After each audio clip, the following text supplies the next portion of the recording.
ወይዘሮ ፈለቁ ደምሴ ከ8 ዓመት እድሜያቸው አሁን እስካሉበት የእድሜ ክፍል ድረስ እንጨት በመልቀምና በመሸጥ ኑሯቸውን ሲመሩ ቆይተዋል። ዘለግ ላለ እድሜ የሰሩት ይሄው ስራ በአስቸጋሪ አጋጣሚዎችና ፈተናዎች እያሻገረ ዛሬ ላይ አድርሷቸዋል። እንጨት እንሸከማለን።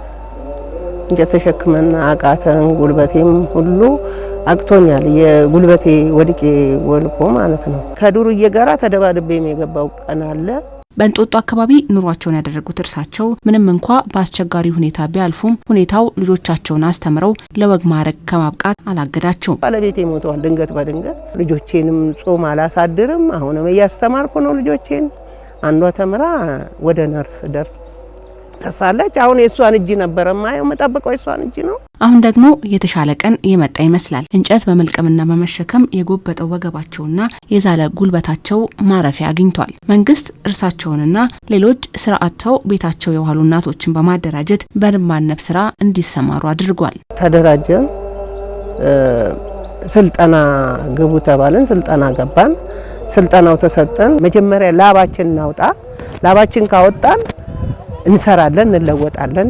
ስራ ላይ አምጥቶ እዚህ ማሰማራቱ ንቦቹ ከረቡና ንቦቹ ከተስተካከሉ 1 ኪሎ ማር ጥሩ ውጤት ስላላት በዛች እንጠቀማለን ብለን ነው ታጥቀን የተነሳ ነው ማለት ነው። ማር ሲሸጥ እናቶች ያርፋሉ።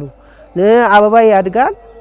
እዚች ጋር አትክልቶች ጎመን ምናምን ተክለን በዛች እንጠቀማለን፣ እናርፋለን ብለን እንላለን። እንደርሳቸው ሁሉ ስልጠናውን ወስደው ስራውን የተቀላቀሉት ብርቱካን መለሰ በአዲሱ ስራቸው ደስተኛ ሆነዋል። ከንብ ማነብ ጋር ያይዘው መስራት የጀመሩት የአትክልት ልማትም ተደማሪ አቅም እንደሆነ ይናገራሉ። ስልጠናውንም ወሰድን። ያው ጥሩ ነው ስልጠናውም። ያው መቼስ ያስደስታል፣ በጣም ደስ ይላል። ላንቺ ሳይሆን ለሌላው ማራያ ትሆኛለሽ። ተስፋ አለኝ ብዬ ነው ማስበው እና ይሄ ብቻ ሳይሆን ይሄ ራሱ የጓሮ አትክልትን ብትሰሪ ይሄም ላንቺ አንድ ጥቅም ነው። ማን ይሄን ያህል ማን ይሰጣል? ይሄ እኮ አንድ ነገር ነው ለኛ። እናቶቹን 10 አድርጎ አደራጅቶ ወደ ስራ ያስገባው የጉለሌ ክፍለ ከተማ ድጋፍና ክትትልም እያደረገላቸው ነው። በስልጠናው መልኩ ሳይንሱን ተከትለው እየሰሩ አይደለም የሚለውን እየተከታተልን ነው ማለት ነው። አሁን ይሄ ሳይት እንደ ጅማሮ እንደመሆኑ መጠን ወደ 80 ቀፎዎች እዚሁ ሳይት ውስጥ ገብቷል።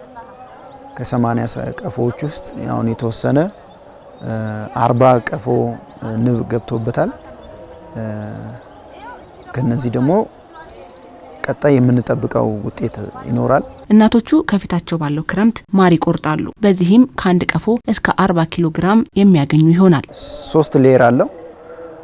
ከአንዱ ሌየር እስከ 20 ኪሎ ማር ይገኛል ተብሎ ነው የሚገመተውና ከሶስቱ ቢያንስ ቤዙ ላይ ያለው ባንቆርጥ ከሁለቱ ቢያንስ 40 ኪሎ። በዚህ ሰዓት የማር ዋጋ ምን ያክል እንደሆነ እና ዋጋው መገመት አይከብደንም። ክፍለ ከተማው የዜጎችን ተጠቃሚነት የሚያረጋግጥ ስራን መስራት አጠናክሮ እንደሚቀጥል አረጋግጧል።